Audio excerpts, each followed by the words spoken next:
Me invitaron a hablar de un tema que me parece que no solo lo podemos ver en una perspectiva histórica, sino que también es un tema que sigue siendo sumamente vigente y que son una construcción ideológica, cultural, política respecto a la hegemonía que tiene Estados Unidos sobre buena parte del mundo y de manera particular sobre algo que nos es muy cercano, que es nuestro continente, ¿no? Nosotros que somos americanos, mucha gente que está en Estados Unidos y de pronto acá en México, que nos cuesta a veces decirnos americanos, bueno, sí, somos latinoamericanos, somos hispanoamericanos, somos iberoamericanos, pero también somos americanos plenamente, ¿no? Entonces, bueno, en esta sesión lo que voy a plantearles es el origen de esta concepción en la que Estados Unidos pues materializa una hegemonía primero en el continente americano, pero después con una proyección internacional, ¿no? Prácticamente estaremos hablando de finales del siglo XIX hasta la Segunda Guerra Mundial, tratando de monar con las demás sesiones que ustedes estarán viendo en este diplomado que está bastante bien organizado. Espero estar a la altura de mis antecesores, han tenido muy buenas conferencias. Y bueno, sin más, este es el tema, pero me gustaría entrar con un tema completamente vigente. Entonces, no sé si me pudieran apoyar con la siguiente diapositiva. Si bien, bueno, es una caricatura de la jornada del Fisgón,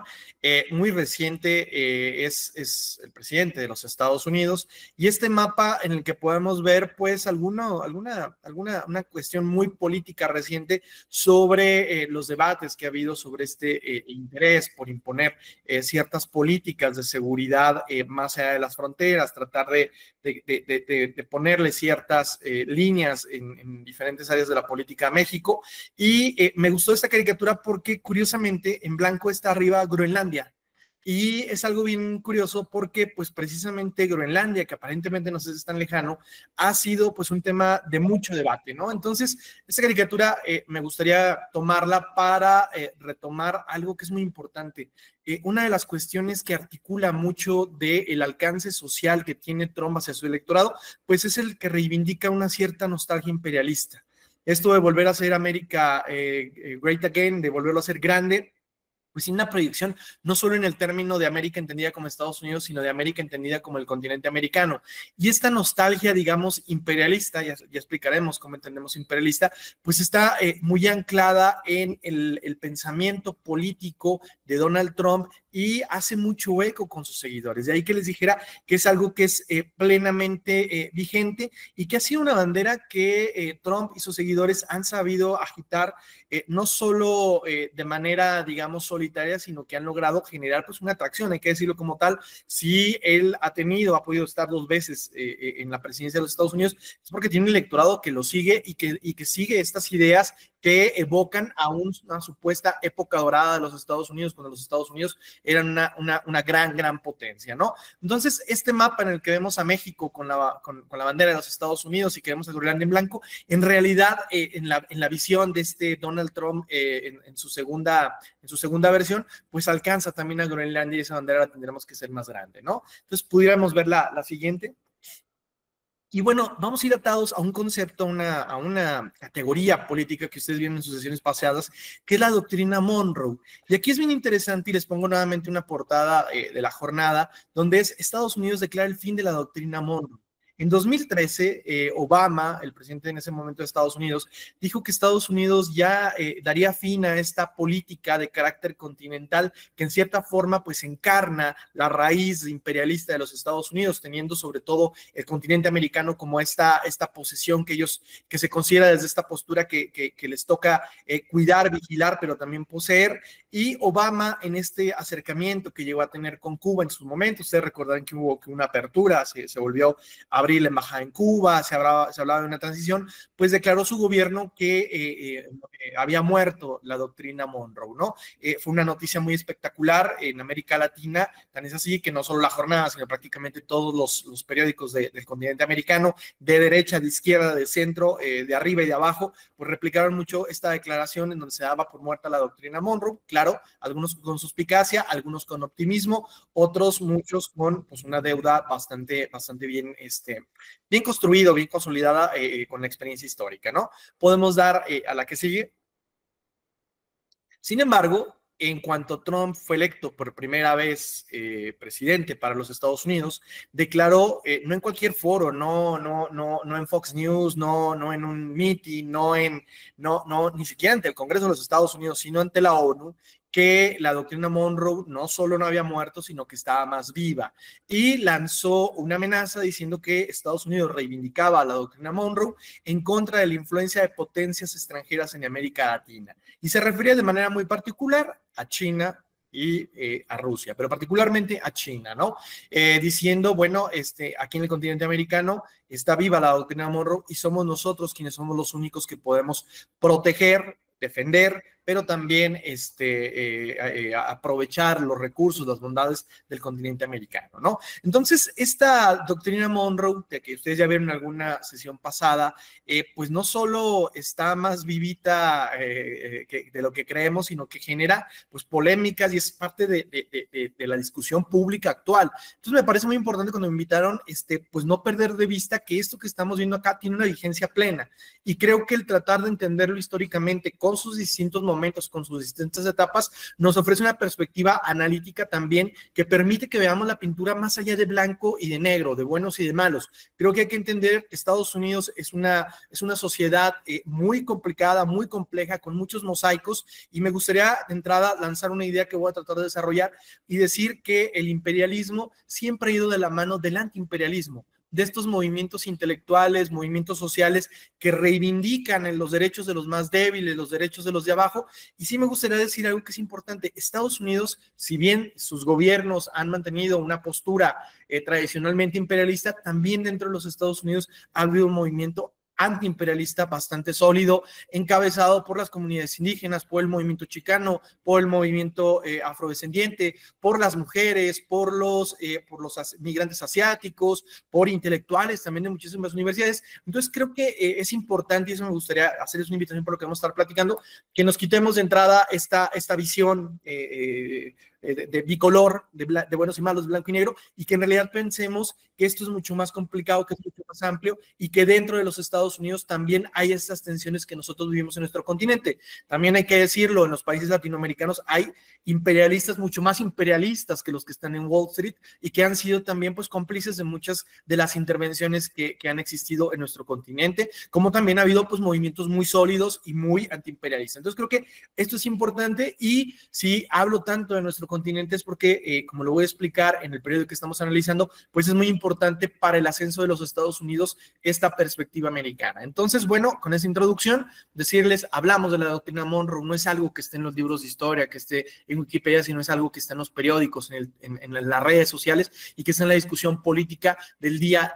a día, ¿no? Entonces, por favor, la que sigue. Y bueno, es la doctrina Monroe, y me gustaría partir del origen. Me voy a ir más atrás de lo que va esta conferencia. Ustedes ya tuvieron alguna sesión donde vieron la doctrina Monroe y donde es el destino manifiesto. Sí me gustaría que por un momento nos situáramos en 1823. Los países americanos comienzan a independizarse en todo el continente, Brasil, que se vuelve una monarquía, México, que nace como un imperio, después se convierte en una república, el Cono Sur también comienza a vivir sus procesos de independencia, el de Río de la Plata, lo que será Argentina, Uruguay, la banda oriental, Chile, etcétera, ¿no? Y en 1823 hay un país pequeñito, muy diminuto, que está situado en la costa, en la actual costa este de los Estados Unidos, que son los Estados Unidos, y que lanzan un manifiesto que es la llamada doctrina Monroe, que en ese momento, y hay que decirlo, cuando los latinoamericanos escuchan esta ocurrencia de este pequeño país, que va a ir creciendo, hay que decirlo, porque en ese momento todavía no es una potencia, lo vieron ustedes en las clases, pues todo les parece que tiene lógica, y me voy a permitir leer qué es la doctrina Monroe, porque a veces escuchamos muchas cosas, vemos muchas caricaturas, pero en sí es un fragmento de un mensaje anual que el presidente James Monroe enuncia ante el Congreso en diciembre de 1823. Y dice así. Bueno, Alina, si tú puedes apoyarme a leerlo, si puedes, si no yo lo leo para cambiar de voz, que no escuches solo la mía. Ah, ya se nos fue. Si quieren yo apoyo. Bueno. Vale. ¿Eres Axel? Sí, Axel. Pero por favor, si lo puedes leer, regresa a la Alina, perdóname. Adelante, Axel. A ver, ahí está. Se ha juzgado la ocasión propicia para afirmar, como un principio que afecta a los derechos e intereses de los Estados Unidos, que los países americanos, por la condición de libres e independientes que han adquirido y mantienen, no deben, en lo adelante, ser considerados como objetos de una colonización futura por ninguna potencia europea. Mensaje anual del presidente James Monroe ante el Congreso, diciembre de 1823. Muchísimas gracias, Axel. Efectivamente, ustedes pueden leerlo ahí de manera muy clara. Este pronunciamiento es defensivo para el continente americano. Hay que pensar que en ese momento las élites imperialistas en Europa, encabezados por la Santa Alianza, obviamente por la Iglesia Católica, por el zar de Rusia, por estas monarquías que vuelven al absolutismo en 1820, pues tienen el deseo de reconquistar América. En el caso de la rica Nueva España, por ejemplo, pues aparte de que se mantiene este pequeño islote en Veracruz, hay intentos desde Cuba por tratar de reconquistar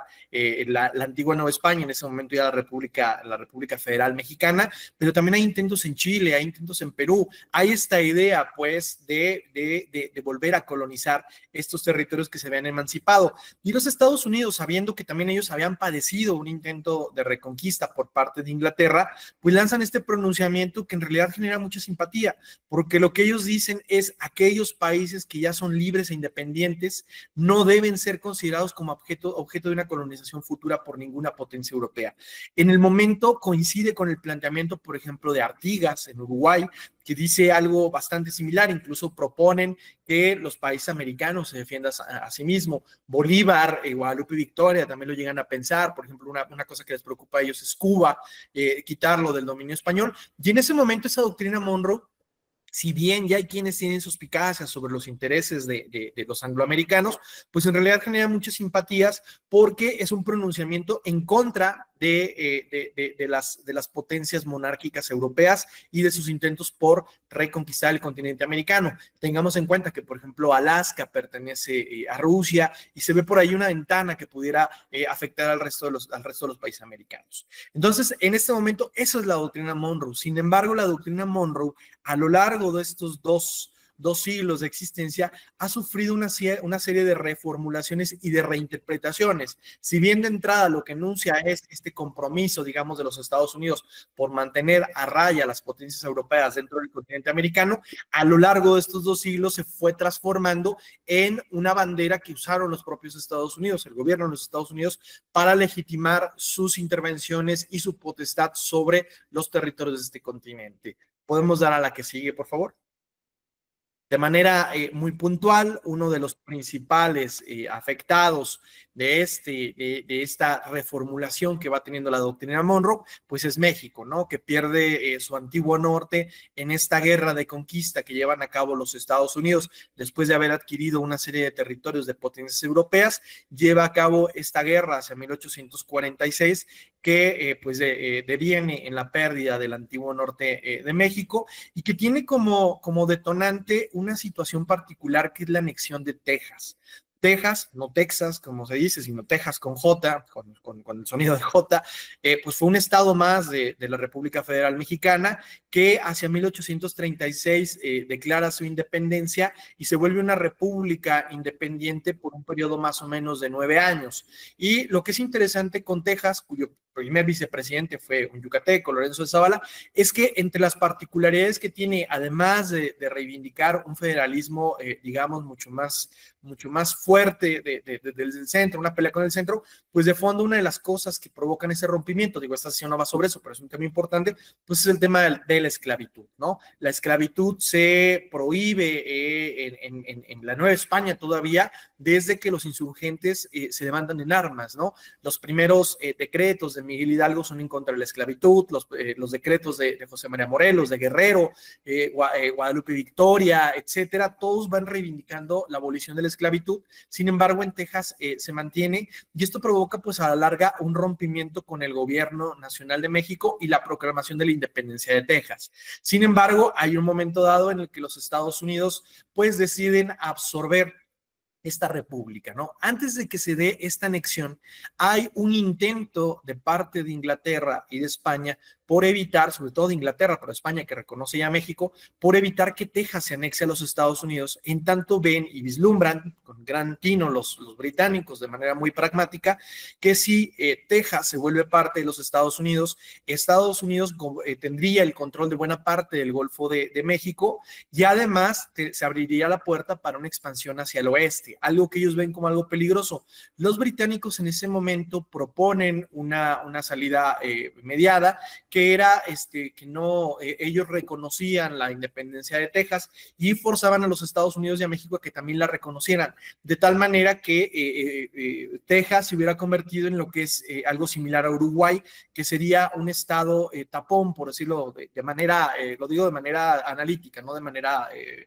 no lo quiero adjetivar, pero como tal un estado tapón, como funciona Uruguay con Brasil y con Argentina. Esa es la propuesta de los británicos. Sin embargo, Estados Unidos, bueno, México la rechaza en un momento de gran inestabilidad, con una crisis política tremenda, no acepta esta propuesta, pero tampoco los Estados Unidos. Y los Estados Unidos reivindican la doctrina Monroe diciendo que no se tienen por qué meter los ingleses en un tema americano. Sin embargo, en esta primera reinterpretación, pues ya no es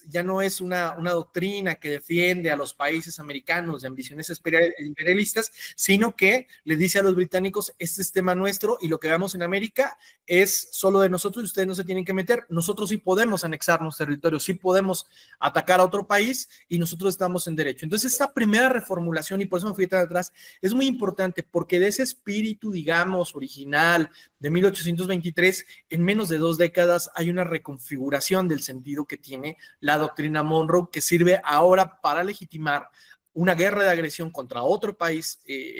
americano y una expansión hacia el oeste que le cuesta pues a México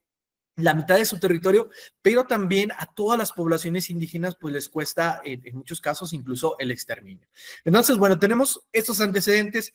Ustedes ya vieron que a raíz de la anexión de esos estados, pues estalla la guerra civil en Estados Unidos, que tiene que ver sobre todo entre modos de producción, el esclavista y el capitalista, y que pues le cuesta a Estados Unidos pues un periodo de inestabilidad. Sin embargo, vamos a entrar hacia el periodo que nos toca y pediría que leen a la siguiente.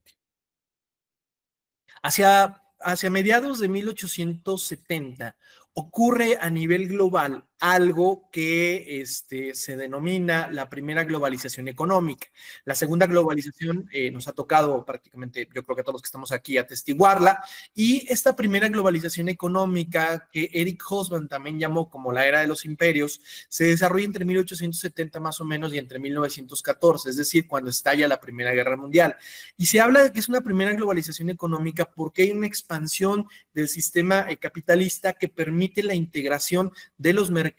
a nivel internacional, de los mercados financieros, de los mercados de mercancías, pero también del mercado de mano de obra, del mercado de los trabajadores, ¿no? Es el momento en el que, por ejemplo, trabajadores chinos llegan a Estados Unidos, llegan a México, llegan a Perú, que trabajadores italianos llegan, por ejemplo, a Argentina, llegan a Brasil, que hay una gran migración de europeos, de Alemania, sobre todo, italianos, irlandeses que llegan a los Estados Unidos y se da esta integración global. Y les he puesto estos 2 dibujos porque me gustaría contrastar cómo podríamos entender esta primera globalización económica. La primera es una imagen que hace referencia a La Vuelta al Mundo en 80 días, una novela de Julio Verne, que después se convirtió en una serie de películas, una de ellas muy, muy famosa, representada por Cantinflas o actuada por Cantinflas, en donde hay una apuesta entre varios personajes sobre la posibilidad de recorrer el mundo en 80 días. Y lo que representa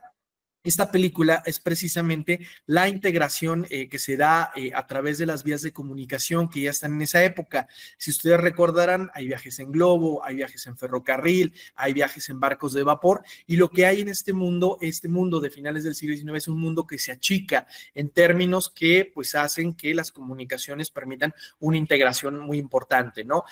Por ejemplo, el telégrafo permita que se sepan los precios del azúcar en Cuba, los tengan conocimiento en la India prácticamente de manera instantánea, o que las acciones de ciertas empresas que cotizan en Londres pues tengan afectaciones por lo que ocurre en Australia, en Nueva Zelanda o en Chicago, ¿no? Es decir, nosotros a veces estamos fascinados con la simultaneidad que nos da las comunicaciones, con el WhatsApp, con lo que queramos, pero pues pensemos en este momento, realmente con el telégrafo, esta comunicación también se vuelve prácticamente simultánea. Y esta idea, digamos, un poco romántica del mundo que se integra, que se achica, pues contrasta también con un mundo que despierta las ambiciones de las diferentes potencias imperialistas en el mundo que tratan de repartírselo, ¿no? Ahí podemos ver una caricatura de cómo Inglaterra, de cómo Alemania, de cómo Rusia, de cómo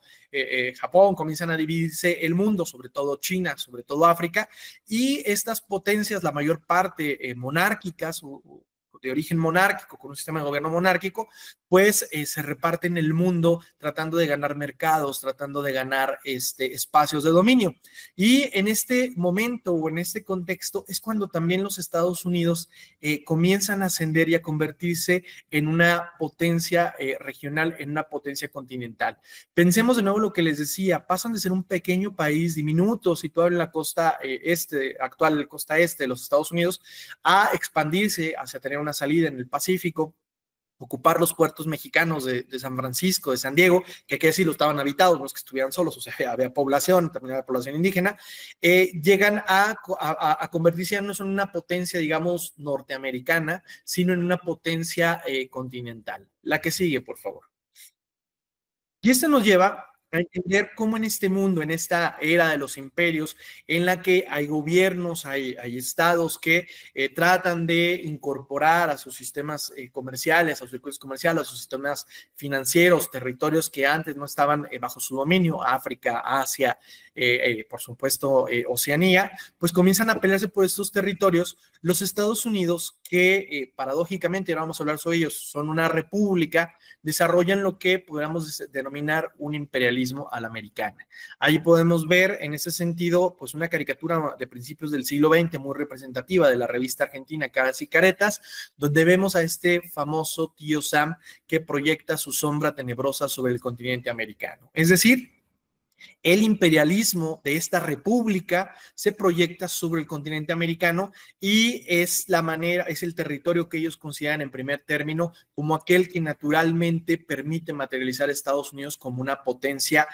a nivel internacional. Ahora vamos a explicar de qué manera se va materializando este imperialismo, que lo que busca, hay que decirlo, es por una parte un dominio militar, es decir, tener un territorio que ellos consideran que garantiza su seguridad, por el otro un territorio de influencia política donde existan gobiernos que les sean afines, pero que además tengan sistemas de gobierno que les sean compatibles, que eso es importante para llevar negocios. El otro, un territorio que les ofrezca mercados a los cuales vender manufacturas, por ejemplo, pero también a los cuales comprar o de los cuales adquirir materias primas, llámese minerales, llámese madera, llámese alimentos, llámese azúcar, llámese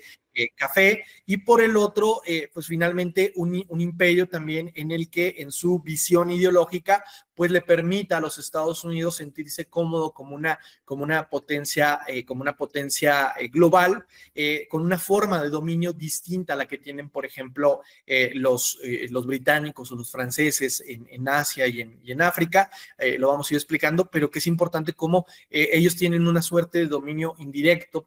o teniendo gobiernos que en teoría son a modo de sus intereses, ¿no? Entonces, por favor, la que sigue. Y para este periodo de ascenso de los Estados Unidos, es muy importante situarnos primero en el tema interior. Hacia finales de la década de 1880 se llevan a cabo una serie de batallas que van evidenciando ya el dominio cada vez mayor de los Estados Unidos sobre las naciones indias que resisten todavía en el oeste de los Estados Unidos. Ahí en la imagen podemos ver a Jerónimo en estas guerras que se llevan contra los apaches y los comanches, que son muy importantes porque le permiten a los Estados Unidos consolidar el control sobre su territorio y la expansión del sistema capitalista sobre aquellos territorios que, si bien nominalmente le habían arrebatado a México aún mantenían con altos grados de resistencia. De 1886 más o menos, que se rinden estas partidas, a 1924, hay un proceso de incorporación de las naciones indias a el sistema político de los Estados Unidos mediante la creación de reservaciones, mediante una serie de medidas políticas que desembocan en el reconocimiento de la ciudadanía a la población indígena, aunque con una serie de limitantes importantes. Pero es muy relevante esto porque permite con el paulatino exterminio tanto físico, pero también cultural de los pueblos indios, pues la consolidación, la construcción de ferrocarriles, de ciudades industriales en los antiguos territorios de estas poblaciones que son trasladadas, en el mejor de los casos, cuando no aniquiladas, a una serie de territorios donde son confinadas, ¿no? Entonces es muy importante porque para los Estados Unidos en este momento de expansión y en esta construcción constante que hacen del enemigo, que también es parte de la cultura política de Estados Unidos, no es algo que inventó Donald Trump, en realidad en la lógica política de los Estados Unidos siempre es necesario construir un enemigo que es el distinto, que es el otro. En este caso son los indios, que una vez derrotados o vamos, confinados, pues le permiten a los Estados Unidos ya dejar de mirar tanto hacia adentro y comenzar a mirar hacia el exterior. Entonces es muy importante, y sí me gustaría resaltarlo, que el tema de las naciones indias no lo podemos desligar de este imperialismo, es decir, también hay una colonización hacia el interior, y hay que vernos nosotros como mexicanos, hay gente de otros lados, pero también en este espejo, y decir también que nosotros hemos hecho lo mismo con el exterminio de poblaciones indias, y en este mismo periodo, las terribles campañas que llevó el porfiriato contra los yaquis. Hoy en la conferencia de la mañanera, la presidenta Claudia Sheinbaum presentaba una cápsula sobre la resistencia de las mujeres yaquis, y no hay que olvidar estas deportaciones que se hacían desde Sonora hasta Yucatán para esclavizar a los yaquis. Es decir, sí, hay que hablar de un imperialismo estadounidense, pero también hay que hablar de un colonialismo mexicano que ha afectado también a las poblaciones indígenas y que provoca que estas poblaciones hasta la actualidad tengan una mayor marginación y rezago respecto al resto del país. Pero volvamos a nuestros vecinos, a los Estados Unidos. Entonces, este primer punto es muy importante para entender la manera en la que funciona el imperialismo estadounidense, es la consumación de este colonialismo hacia el interior. Por favor, la que sigue. Y en este ascenso de los Estados Unidos como potencia, les decía yo que hay algo muy particular, y es que Estados Unidos, cuando se ve frente al espejo, no ve un imperio, sino que ve una república. Y esta contradicción ha hecho que dentro de los Estados Unidos hay una permanente tensión sobre la manera en la que su hegemonía se debe construir sobre el resto del continente. Si bien siempre ha habido una aladura que dice hay que usar la fuerza, hay que establecer el dominio, hay que reivindicar que nosotros somos los más fuertes y que cuando sea necesario vamos a mandar Marines. Por el otro lado, hay otra tendencia que dice, no, tenemos que construir acuerdos con los países del continente americano en primer lugar y tener una suerte de dominio, pero construido a partir del diálogo y a partir del establecer, sobre todo con las élites, intereses en común. Y es hacia esta época, por favor, la anterior, es hacia esa época, hacia 1889, cuando por primera vez se convoca una conferencia panamericana. Y hay que entender el panamericanismo como este término que implica la incorporación de todo el continente americano. Eso es panamericano. Hay reinterpretaciones de los Estados Unidos, pero lo panamericano es aquello que le compete a todo lo que integra el continente americano. Entonces los Estados Unidos convocan a un encuentro multilateral hacia 1889 en Washington, donde convocan a todas las naciones independientes, las repúblicas en ese momento. Brasil también está transitando, independientes del continente americano, a una asamblea en la que tratan de buscar acuerdos que beneficien al continente. En Estados Unidos se tienen tres ideas. La primera es establecer un mercado en común, es decir, quitar los aranceles. Vaya la cosa, seguimos discutiendo lo mismo, para que los países americanos le den prioridad a comerciar entre ellos. ¿Qué significa eso sobre todo? Pues que los países latinoamericanos le den prioridad de la exportación de sus materias primas a Estados Unidos y que Estados Unidos tenga prioridad en la exportación sobre todo de manufacturas hacia el continente americano. Entonces la idea es crear una unión aduanera, un sistema económico común, una idea que se ha seguido repitiendo a lo largo de la historia del continente americano. Una segunda idea es establecer una moneda en común. En ese momento los Estados Unidos no lo tienen tan claro, no es el dólar todavía, se habla de una moneda de oro, otros hablan de una moneda de plata, pero lo que sí les interesa a ellos es que existe una moneda en común que favorezca sobre todo la integración económica del continente americano, y la tercera es contar con un sistema de justicia, una corte interamericana en ese sentido, una corte panamericana en la que todos los conflictos entre países americanos se resuelvan dentro del continente americano. Los países americanos, particularmente latinoamericanos, particularmente México, Argentina, Venezuela, ven con mucha suspicacia esta primera conferencia panamericana. Y no solo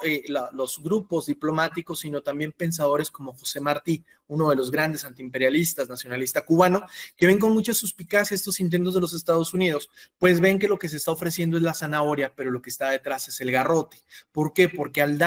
aceptar estos proyectos de los Estados Unidos, pues se les daría prácticamente la primacía sobre todo el continente americano. Cuando llegan a reunirse en Washington, también la prensa de Estados Unidos difunde en todo el mundo a nivel internacional que otro de los acuerdos que van a ser secretos es que se va a aprobar que el inglés sea la lengua oficial del continente americano para hacer negocios y para hacer política, es decir, va a ser la lengua diplomática, a diferencia de lo que ocurre en el resto del mundo, donde era particularmente el francés. Esto provoca, pues, que las élites latinoamericanas, muchas de ellas, también hay que decirlo en ese momento, más vinculadas económicamente a Europa, el mismo caso del porfiriato, en realidad, si ustedes lo piensan, pues el porfiriato, si bien,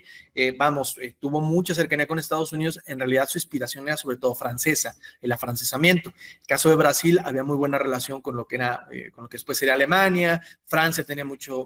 injerencia y sobre todo Gran Bretaña, ¿no? Entonces los países americanos ante este primer intento se ponen, de acuerdo los latinoamericanos, y una primera decisión que hacen en esta conferencia panamericana es que deciden por acuerdo, aprovechando que son mayoría,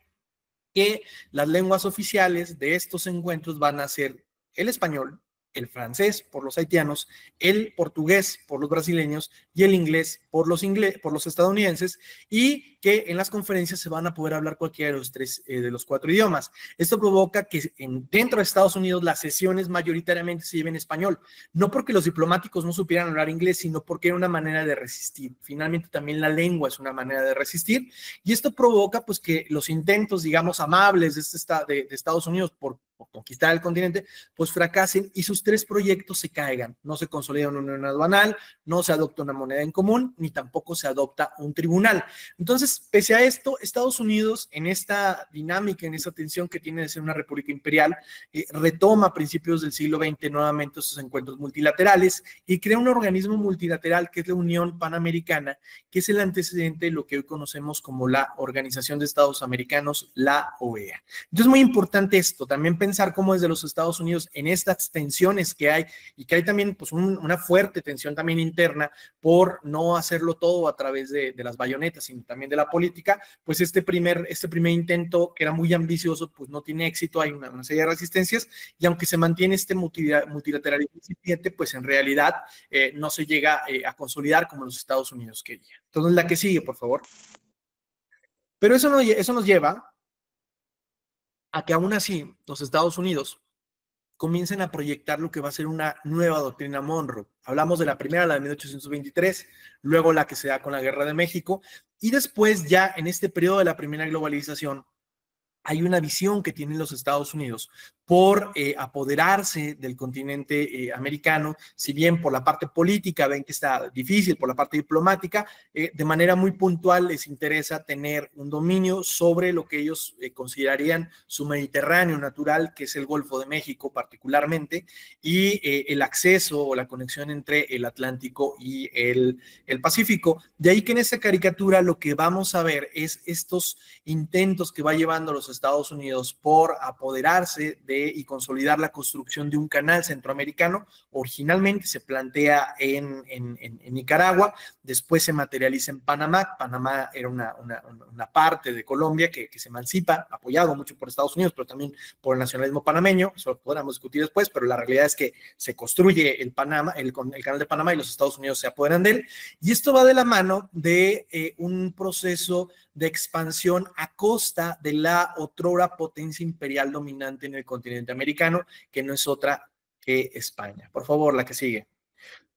Si ustedes recordarán, perdón, anterior, regresamos, me adelanté un poco, perdón. Si ustedes recordarán, en este fragmentito que nos ponía Axel al principio, veíamos esta idea de esta pequeña cápsula que se difundía como propaganda de guerra en Estados Unidos para legitimar la guerra contra España en favor de Cuba. Bueno, esto viene reflejado en una película clásica, El Ciudadano Kane, de Orson Welles, donde hay toda esta campaña de los Estados Unidos por sacar a España,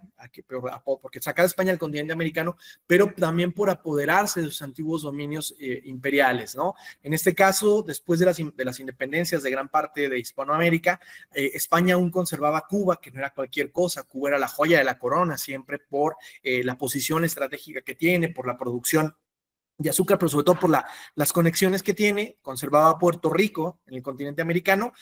y tenía en Asia, tenía las Filipinas, todos estos territorios muy vinculados históricamente a México, al sistema imperial de la Nueva España, y Estados Unidos pues apoya esta guerra de independencia de Cuba. Hay que decirlo, y eso me gustaría recalcarlo mucho, que la independencia de Cuba tiene un movimiento nacionalista propio que es muy importante y una serie de movimientos patrióticos que luchan contra los españoles, pero que también los Estados Unidos en un momento dado ven como la oportunidad para quitar a España y después traicionar a los patriotas cubanos. ¿Y por qué traicionar? Porque si bien se consuma la independencia de Cuba, ellos dejan ahí una cuestión, una enmienda, la enmienda Platt en su constitución, para reservarse el derecho de intervenir cuando ellos quieran en Cuba, y esto provoca pues que Cuba, si bien se independiza y se vuelve un país independiente, pues en realidad queda bajo potestad de los Estados Unidos en muchos sentidos, hasta que se consuma la primera revolución cubana en 33 y luego ya de manera definitiva la segunda revolución cubana, y a la definitiva en el 59, ¿no? Entonces, en ese momento los Estados Unidos tienen, al mismo tiempo que tienen este dilema interno de cómo relacionarse con los países americanos a través del panamericanismo, materializan pues una serie de intervenciones en el Caribe y en Centroamérica para consolidar su dominio sobre este territorio. De ahí que, además de promover o favorecer o apoyar o respaldar la independencia de Panamá y por lo tanto la construcción del Canal de Panamá,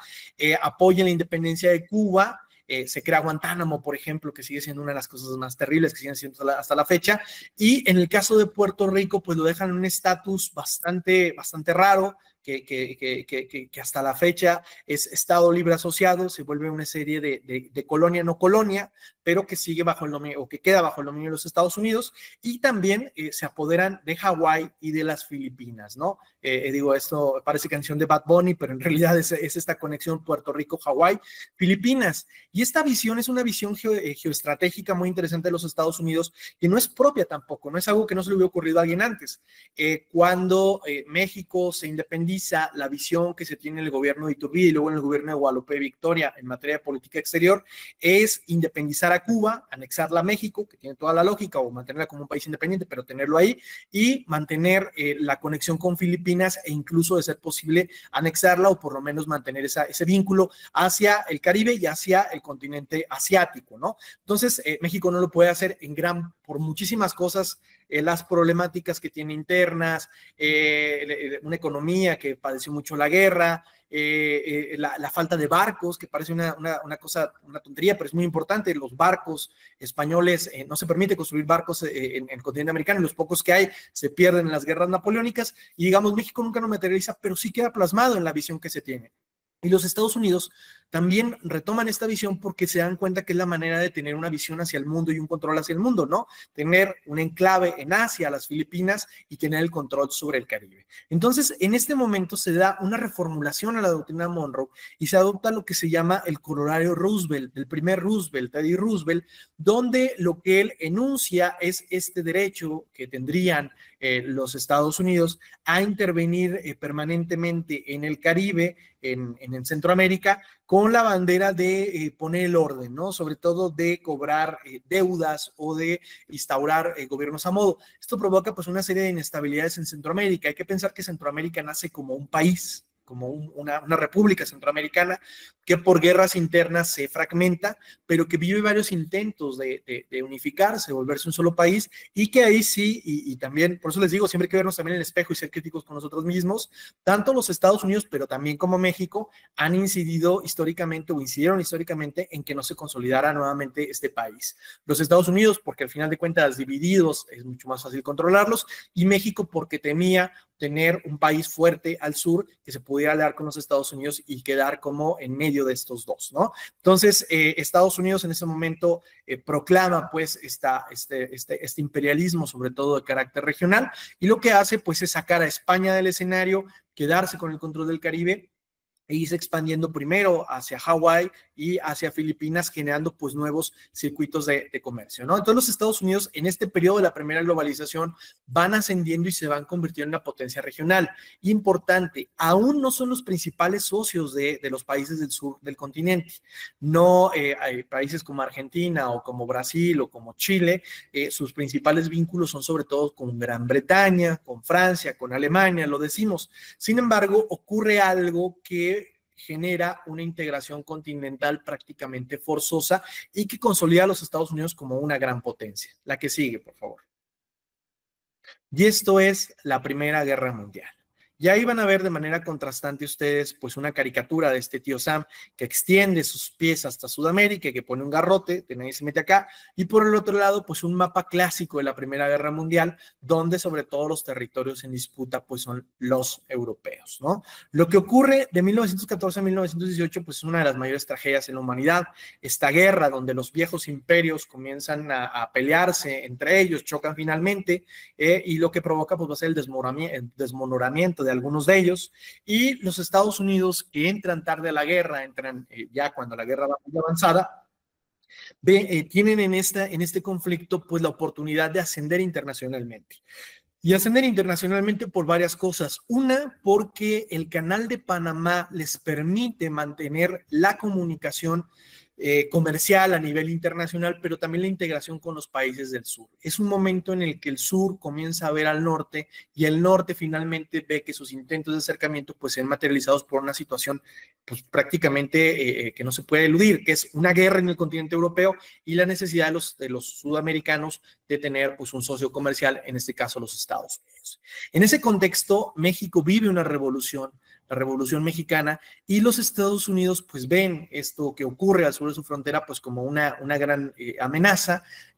tan es así que en 1914 toman el puerto de Veracruz y que después, hacia 1916, pues envían la famosa expedición punitiva detrás después, persiguiendo a Pancho Villa, pero sobre todo lo que ven desde los Estados Unidos ya en el contexto de la guerra es la necesidad de tener el control sobre el sur del continente. Es muy importante también el papel que van jugando en la Revolución Mexicana, tanto Argentina, Brasil como Chile, que en un momento dado son mediadores con los Estados Unidos para evitar que pudiera estallar una guerra que hubiera sido terrible entre México y Estados Unidos, entre el México revolucionario y los Estados Unidos, y comienza pues una reconfiguración de lo que Estados Unidos concibe como su papel a nivel internacional y su papel sobre el continente, ¿no? Hay que recordar, digo, no es un diplomado sobre historia de México, pero es muy importante que en un momento dado los imperios centrales, digamos Alemania, le llegan a ofrecer a Carranza, cuando el constitucionalismo ya ha derrotado al villismo en las batallas del Bajío y están convirtiendo pues, en la fuerza revolucionaria más poderosa, les llegan a proponer que de declararle la guerra a Estados Unidos y de sumarse pues a ellos en la Primera Guerra Mundial, le regresarían a México los territorios del norte, el famoso telegrama Zimmerman, que es interceptado por los Estados Unidos y que provoca pues una gran tensión porque la guerra pudo haber llegado al continente americano. Carranza lo utilizó esto de manera estratégica, de manera muy política, no iba a asumir a México en una guerra internacional cuando tenía una guerra interna, pero lo sirve esto para presionar a los Estados Unidos. Y es bien significativo que el 5 de febrero de 1917, el día que se promulga la Constitución mexicana, ese día sale el último de los 10,000 soldados de la expedición punitiva que perseguía a Pancho Villa de territorio mexicano. Y esos 10,000 soldados son los mismos que envía a los Estados Unidos a combatir a Europa en la Primera Guerra Mundial. Es decir, hay una amenaza o una posibilidad de que México se hubiera sumado a Alemania en la Primera Guerra Mundial, que al final de cuentas no se consuma, y una vez que no se consuma, los Estados Unidos se retiran de México y se van a pelear a la Primera Guerra Mundial, lo cual va dando pie pues a un entendimiento entre los países del continente americano. La Primera Guerra Mundial, pues, lo que provoca es el ascenso de Estados Unidos, por favor, la que sigue, porque lo que va a provocar es que Estados Unidos, pues, se convierta en una potencia vencedora que además no sufre en su territorio los horrores de la guerra, y eso le permite convertirse, pues, en un eje financiero, en una potencia militar de resonancia y en una fuente de abastecimiento para una Europa que estaba devastada, ¿no? Se abre en este periodo una nueva forma de entendimiento que yo lo llamo el panamericanismo de entreguerras, que es un Estados Unidos que pasa de ser una potencia regional a una potencia internacional y que trata de encontrar su lugar en el mundo. La que sigue, por favor. Y esto provoca, nuevamente, dentro de los Estados Unidos, yo les decía que si bien hay un ideario imperialista de expansión, de aprovechar los mercados, de obtener los recursos, hay una guerra ya por el petróleo hasta los años 20, también hay dentro de los Estados Unidos un fuerte movimiento pacifista que ve con críticas lo que ocurre en la vieja Europa y que promueve dentro de los Estados Unidos que haya iniciativas internacionales que eviten que se repita una tragedia como la guerra. Por eso les decía que uno de los antiimperialismos que a veces perdemos de vista, pero que es muy fuerte, es dentro de los Estados Unidos. Y dentro de los Estados Unidos surge una iniciativa que es la creación de una Liga de Naciones, la Sociedad de Naciones, el antecedente del actual ONU, donde se busca que los países puedan reunirse, sentarse en una mesa y resolver sus conflictos sin la necesidad de llegar a la guerra. Esta propuesta es impulsada paradójicamente por un presidente muy intervencionista, Wilson, que invade México 2 veces, que invade también Haití, que invade varios países de Centroamérica, pero que tiene esta visión internacionalista y promueve esta idea de una asociación internacional que evite que se repita la guerra y que es aprobada a nivel internacional en París por todos los países del mundo, las principales potencias, pero a la que Estados Unidos no ingresa, porque Wilson deja la presidencia y cuando llegan los republicanos, retomando otra de las banderas que reivindica mucho Trump, ahora que no quiere la OTAN, se vuelve a tener una política aislacionista diciendo los problemas de Europa son de los europeos, nosotros no tenemos por qué estarnos haciendo cargo de sus problemas, que se hagan cargo ellos, y no entra la Sociedad de Naciones. Y paralelamente, dentro de los Estados Unidos, sin embargo, esta unión de repúblicas americanas, la Unión Panamericana, que yo les decía, las conferencias panamericanas, se vuelve en una opción muy, muy importante para los Estados Unidos, porque en esta idea de un multilateralismo, de una asociación internacional que promueva la paz entre los países del continente americano, toma fuerza este organismo que estaba muy chiquito, que no había tenido como mucho éxito, y en los años de entreguerras lo que se promueve es, bueno, nosotros nos vamos a meter a este organismo internacional, pero hay que fortalecer este organismo que tenemos a nivel continental, donde estamos los países americanos, les digo, es antecedente de la OEA, y donde aparte nosotros tenemos un papel muy importante. Y dentro de los Estados Unidos se da un movimiento muy, muy interesante por tratar de definir el papel de Estados Unidos en el continente americano desde su identidad, de sus valores políticos como república, y diciendo, bueno, si el resto de los continentes americanos también son repúblicas, vamos a tratar de tener un entendimiento que evite todas las intervenciones que tuvimos en el periodo previo en Centroamérica, en el Caribe, y para llegar a un entendimiento. Hay un fuerte movimiento antiimperialista en los Estados Unidos, donde se suman afrodescendientes, donde se suman trabajadores, los activos anarquistas, ahora muchos de ellos metidos en sindicalistas, también promueven un antiimperialismo, donde hay feministas que hablan de la igualdad, ¿no? Yo creo que la bandera central del movimiento imperialista es la igualdad y tiene mucho eco, y eso no solo a nivel interno de los Estados Unidos, sino también a nivel panamericano. Entonces, los locos años 20, pues se encuentran al imperialismo estadounidense en un momento de reconfiguración sobre el papel que va a tener a nivel internacional y a nivel continental. Por favor, la que sigue. Y no sé, Axel, si me puedas ayudar a leer este fragmento. Claro que sí. Si América es un continente democrático, si los Estados Unidos se han erigido en campeones de esa democracia, organicémonos y obliguémoslo a respetarla. Salvador Martínez de Alba, temas para la delegación mexicana que acudirá a La Habana, 1926. Muy bien, esto es un fragmento de un informe secreto de la diplomacia mexicana, donde en los años 20, en este momento en el que Estados Unidos ha presionado mucho por controlar el petróleo mexicano, también vive internamente una serie de crisis sobre, les decía, sobre el intervencionismo que tiene en gran parte del continente americano. Si bien hay todavía intervenciones en los años 20, es interesante que la intervención en Nicaragua de 1926 genera una crítica y una protesta a nivel internacional mucho más fuerte, vigorosa, que las veintena de intervenciones que había tenido entre la guerra de Cuba y la Primera Guerra Mundial. Es decir, hay una conciencia a nivel internacional de lo nocivo de las ambiciones imperialistas, en este caso de Estados Unidos, que apoya a un gobierno golpista, a un movimiento golpista en contra del gobierno legítimamente constitucional de Nicaragua, y se abre una ventana de oportunidad por la crisis que vive al interior los Estados Unidos respecto a esa intervención en Nicaragua, que hace que emerja una figura muy importante para la ideología de izquierda latinoamericana, como es Sandino, ¿no? La que sigue, por favor. Y en esta reconfiguración del papel de los Estados Unidos, que se vuelve muy importante ver cómo se vuelve el nuevo eje financiero y comercial. La capital financiera internacional se vuelve Nueva York, cuando antes pues lo había sido Bruselas, lo había sido Londres, lo había sido Ámsterdam, ahora es Nueva York, y los Estados Unidos pues se convierten en un agente internacional muy importante del comercio, de las finanzas, pero al mismo tiempo pues está viviendo también dentro de su interior pues el impacto de este imperialismo transnacional, yo lo llamo, porque se desarrolla dentro de los Estados Unidos, se desarrolla en Latinoamérica, pero también se comienza a desarrollar en las antiguas o en las colonias europeas, en Asia, en África, ¿no? Es un movimiento que reivindica a los nacionalistas que buscarán las independencias de sus países, en la India, en gran parte de África, etcétera, y al que se suman intelectuales de todo el mundo, entre ellos, por ejemplo, Albert Einstein, que se vuelve parte de esta liga antiimperialista, y los años 20 pues viven esta tensión en la que Estados Unidos trata de desarrollarse como una suerte de república imperial, es decir, tengo mis intereses, tengo mis ambiciones, pero al mismo tiempo internamente tengo esta camisa de fuerza que me hace tratar de ver hacia dónde me voy a mover. Y esto provoca pues una fuerte tensión que se replica en este caso en el panamericanismo. Y recalco esto porque muchas veces les decía yo, pensamos siempre en blanco y negro y pensamos que los Estados Unidos siempre han sido esta potencia que agrede, que invade y que no tiene ningún control.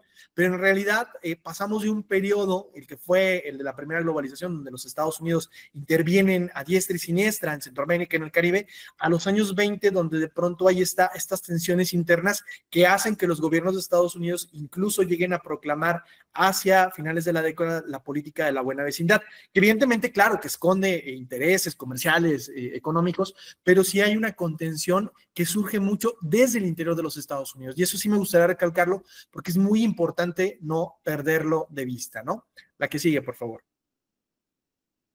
Y eso nos lleva pues a lo que va siendo el multilateralismo panamericano en los años 30. Hay un momento muy importante que es la crisis financiera de 1929, el famoso Viernes Negro, cuando se derrumba la bolsa de valores en Nueva York y que genera pues en Estados Unidos unos índices de desempleo tremendos, que hace que se contraiga la economía en buena parte del mundo, pero particularmente en Estados Unidos, y que hace que el país, este poderío que va adquirido después de la Primera Guerra Mundial, pues se contraiga, y que en el caso incluso de los mercados internacionales y particularmente los americanos, pierda poderío frente a otras potencias. Inglaterra vuelve a ser un gran socio para los países americanos. Alemania, la Alemania nazi, que vive una reconversión económica muy impresionante, terrible, pero impresionante, se vuelve nuevamente un socio importante para los americanos, y Japón también comienza a aparecer como un socio importante para los países del continente americano. Y los Estados Unidos, sabiendo además esta mala imagen que habían desarrollado por el imperialismo previo, por las agresiones, por las intervenciones en Nicaragua, en Cuba, en El Salvador, en México, etcétera, pues tratan también de dar un giro en su política exterior,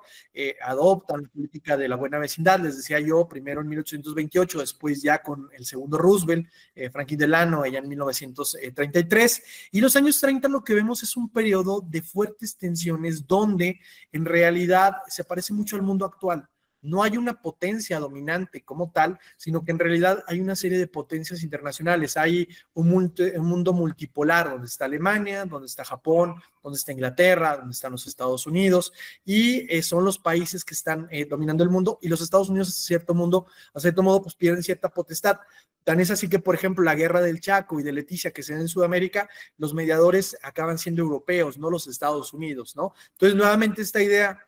de estos Estados Unidos superpoderosos, pues en realidad en esta época es más complicado lo que parece. En México se vive, por ejemplo, un gobierno muy nacionalista, el cardenismo, que también los Estados Unidos se dan cuenta que necesita mantener una alianza estratégica, y pues México lleva a cabo una serie de reformas que son importantes, la reforma agraria, la expropiación petrolera,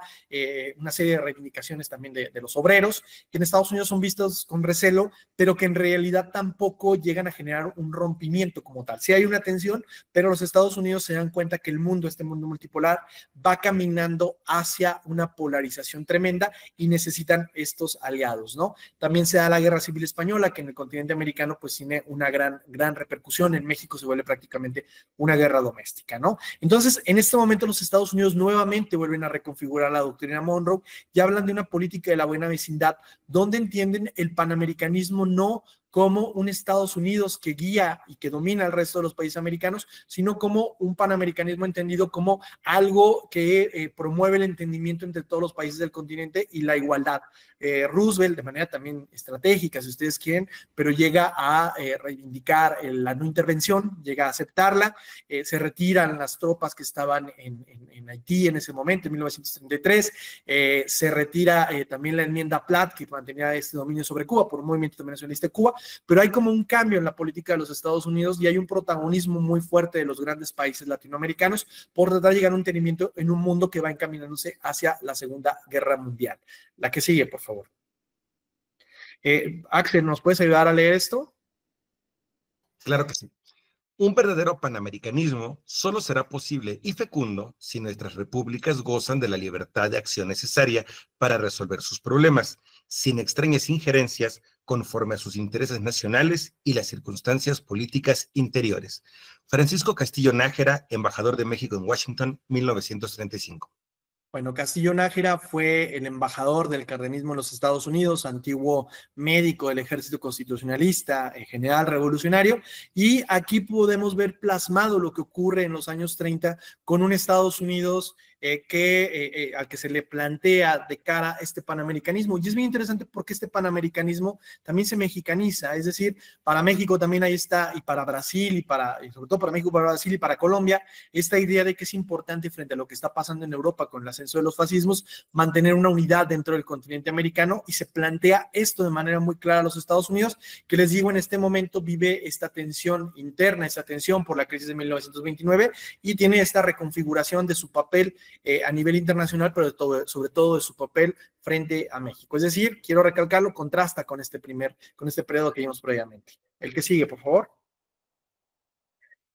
Bueno, esto es un poco lo que ocurre en el multilateralismo interamericano, lo voy a decir muy rápido. Hay una idea de que debe haber el máximo compromiso entre los países del continente, que lo promueve Estados Unidos, Brasil, Perú, etcétera. Un multilateralismo efectivo, que es el que promueven México y Colombia, que lo que buscan es que haya acuerdos que reconozcan la igualdad entre todos los países del continente americano, y un panamericanismo que dice el mínimo compromiso o de preferencia ningún acuerdo entre los países del continente, que lo lleva sobre todo a Argentina y el Cono Sur, que tienen vínculos sobre todo económicos con Alemania. Por favor, el que sigue. Y esto nos lleva a una nueva etapa, y voy a ir cerrando paulatinamente, que es la Segunda Guerra Mundial. Y así como la Primera Guerra Mundial pues permitió este ascenso de Estados Unidos a potencia internacional, a ser un actor en el tablero internacional ya más allá del continente americano, la Segunda Guerra Mundial vuelve a promover esto. Originalmente, lo que se ve es nuevamente esta necesidad común de todos los países del continente americano de evitar que la guerra llegue al continente y de buscar acuerdos entre ellos. Se promueve la complementariedad económica y se aísla a Argentina y a Chile, que son los más cercanos, sobre todo a la Alemania nazi y a la Italia fascista, y hay un discurso sobre todo de solidaridad panamericana. El ejemplo clásico es esta caricatura de Disney, que recibe, por cierto, de Ávila Camacho el reconocimiento del Águila Azteca, Disney, por una serie de películas. Esta película donde aparece el Pato Donald, Pepe Carioca, y Pancho Pistolas, donde se promueve pues esta idea de la solidaridad panamericana, donde el Donald Trump pues, representa a este estadounidense que no conoce mucho del continente americano y que busca pues aprender de este continente, de ver los valores que tienen en común, de la mano de Pancho Pistolas, que se inspira en Jorge Negrete y en Pepe Carioca, recorren el continente americano y se habla de la gran familia panamericana, es decir, hay un cambio en la narrativa estadounidense donde se manifiesta pues toda esta idea de la solidaridad panamericana, de la igualdad entre los países americanos. Ya veremos que en realidad pues fue solo un periodo corto, ahora lo explicaré, pero es muy interesante en este momento cómo se da esta tendencia que México la sabe aprovechar y de manera muy clara, cierra temas polémicos como la deuda petrolera, las deudas que en la primera guerra, de la Revolución Mexicana, llegan a acuerdos comerciales, etcétera, ¿no? La que sigue, por favor. Es este periodo de la Segunda Guerra Mundial el que va provocando, por una parte, este discurso que tiene mucho eco de solidaridad entre los países del continente americano, pero que también va perfilando cada vez más conforme la guerra va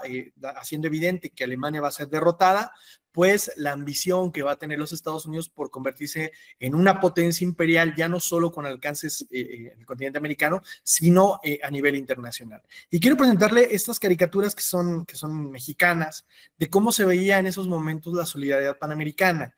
Son de Arias Bernal, un dibujante de Aguascalientes. Si ven la primera, pues lo que vemos es una especie de Pancho Villa, de Pancho, así les decían en la época, defendiendo al continente americano de los nazis. En ese momento, tanto en México como en gran parte de los países del continente americano, se dice, la Segunda Guerra Mundial estamos colaborando todos, no para apoyar a los Estados Unidos, sino para defendernos de los nazis. Y en la segunda caricatura podemos ver precisamente cómo están este tío Sam, y ahí sí un Pancho, digamos, así les dicen,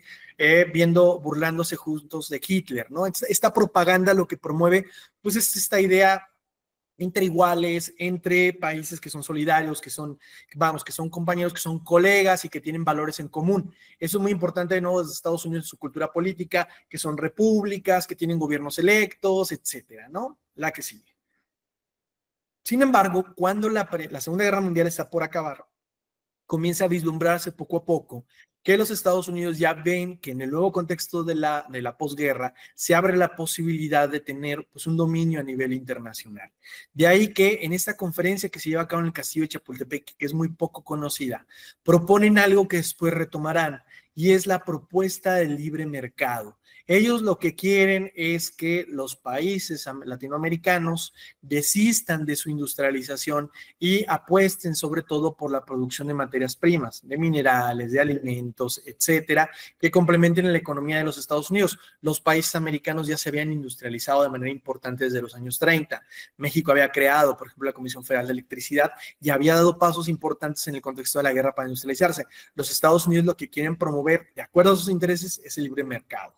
Y en segundo lugar, quieren restringir los sistemas políticos de los países del continente para que no puedan adoptar formas de gobierno distintas a lo que ellos consideran lo americano. Y esto para ponerle candados en primer lugar a gobiernos que puedan ser fascistas, aunque luego veremos que no por el apoyo que tienen las dictaduras, pero sobre todo a gobiernos que pudieran adoptar una forma revolucionaria e incluso ya sea socialista o incluso comunista o aquello que no le gusta a los Estados Unidos. Ellos promueven en ese momento el libre mercado y poner esta serie de candados políticos que les permitirían intervenir en los países americanos. Sin embargo, sus propuestas no funcionan, pero es claro que Estados Unidos vuelve a tener otra vez este pensamiento de dominio directo sobre el continente americano para tener un ancla a partir de la cual pues, poder tener o proyectar una hegemonía internacional. La que sigue, por favor.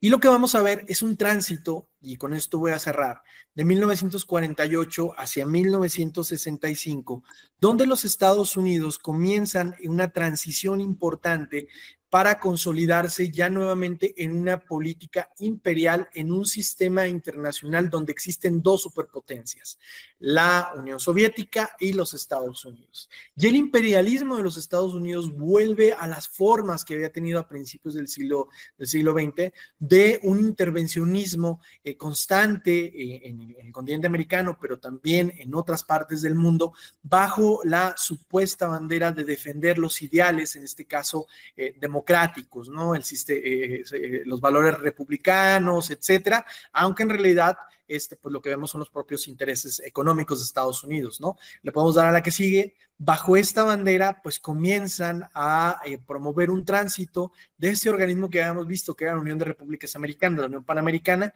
se convierte a partir de 1948 en la OEA. Por primera vez en 1947, en Río de Janeiro, se firma un tratado de defensa común entre los países americanos que dará pie después al apoyo de Estados Unidos militar a las dictaduras, a las diferentes dictaduras latinoamericanas, no solo las de los 70, sino las de los 50, las de los 60, las de los 70, las de los 80, las de los 90, y hay una reconfiguración del sistema interamericano donde se adopta también este principio que promueven los Estados Unidos de rechazar a países que adopten formas contrarias a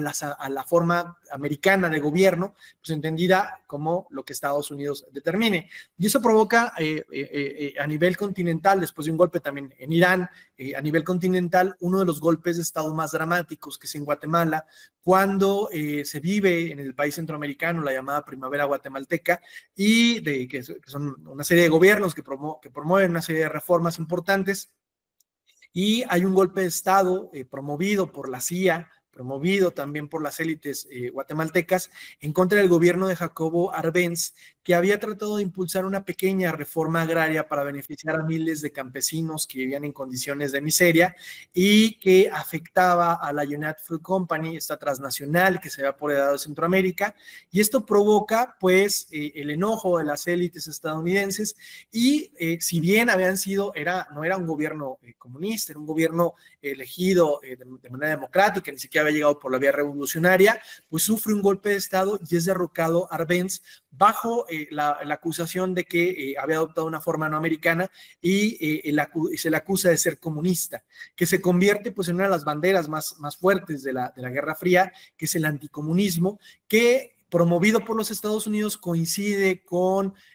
un pensamiento muy conservador de las élites latinoamericanas y provoca pues esta alianza, ¿no? En la Conferencia Panamericana de Caracas en 1954 se legitima este golpe de Estado contra Guatemala, solo Argentina y México se oponen, y después vendrá pues también la exclusión de Cuba a raíz de la Revolución Cubana de este organismo internacional y la intervención en República Dominicana, intervención colectiva en el 65. Lo que vamos a ver, y con esto me gustaría cerrar, es un tránsito donde nuevamente los Estados Unidos utilizan este multilateralismo que nosotros veíamos para legitimar sus intervenciones. Hay que decir que la forma imperialista de los Estados Unidos siempre trata de buscar una legitimidad a partir de dos factores. Uno, de decir que hay un enemigo, la construcción de un enemigo, llámese apaches, llámese comunistas, llámese migrantes, llámese narcotraficantes, pero siempre un enemigo al cual hay que enfrentar, llámese terroristas, y por el otro lado, la bandera de que todas las acciones que llevan en el exterior en realidad son en defensa de los valores que le dan sentido a su identidad política como república, el respeto a la libertad, el respeto a la democracia, y bajo estas banderas, pues lo que provocan o normalmente pues son intervenciones que son en defensa de esos intereses y que ya en la temprana Guerra Fría trascienden el continente americano y lo van a llevar a tener intervenciones en buena parte del mundo, ¿no? Entonces yo con esto iría cerrando con esta reformulación que tiene la doctrina Monroe ahora en esta época, que se expande con la doctrina Truman, donde se legitima el tener intervenciones fuera de territorio estadounidense, siempre y cuando se defiendan estos valores